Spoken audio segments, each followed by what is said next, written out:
Mainit na katanghalian mga ka-farmers. Nandito tayo sa ilalim ng mangga at nagpapahinga dahil napakainit mga ka-farmers. Eto mga ka-farmers, nagpapatubig tayong palay dahil umulan man ay hindi sapat, hindi nagkakatubig itong ating palay, kaya ang problema mga ka-farmers ay sinisira ng mga kamaro mga ka-farmers yung ating palay. Napakaganda pa naman ng ating palay mga farmers. Ito ipapakita ko sa inyo, hindi pa naabonohan to nasa 18 days pa lang ito, wala pang abono.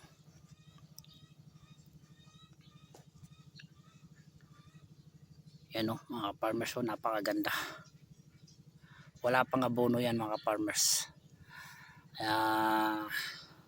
Yun, nagpapatubig tayo, yun yung makina ko, yun umaandar nandun, yun umaandar. Pati yung pinsan ko nagpapatubig na rin dahil yung sa kanya ay sinisira din ng kamaro. Ayun naman yung sa kaya, yung sa kanya mga farmers, ayun, yun naman sa kanya. Pati yung mga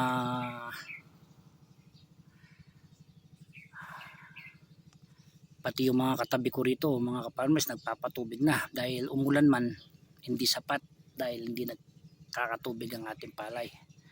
Lahat ata na sa lugar may tanim ng palay, kung tatanungin mo kung ano yung kailangan, tubig ang sasabihin nila sa iyo, dahil kailangan na ng tubig ang ating pananim mga farmers. Ito gagawin ko dito sa aking ito, kung matatapos bukas ito ay aabonohan ko na. At sa mga baguhan na ka-farmers ko dyan, sana ay makuha kayong konting idea sa gagawin kong ito. Share ko lang sa inyo mga farmers. Ako bukas pag natapos kong napatubigan to, kasi hindi ko papatayin yung makina kong yun, magdamag kung paanda rin yun. Maghapon magdamag, o hindi man matatapos magdamag hanggang bukas, at gagawin ko ay aabonohan ko na at lalagyan ko ng Biodan o Puradan. Medyo mahal lang, pero yung isang bag ng Biodan ay good to 1 hectare na, basta't ilalagay mo siya sa abono.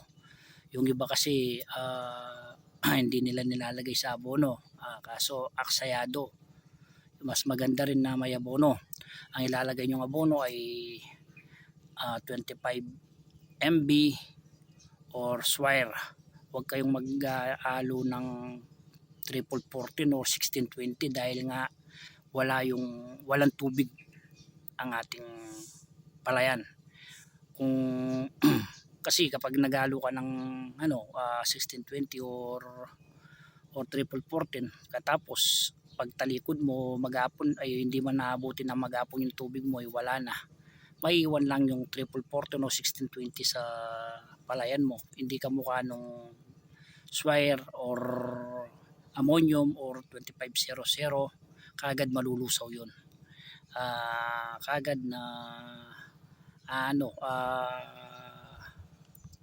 masisipsip ng ating palay mga ka-farmers. Napakainit.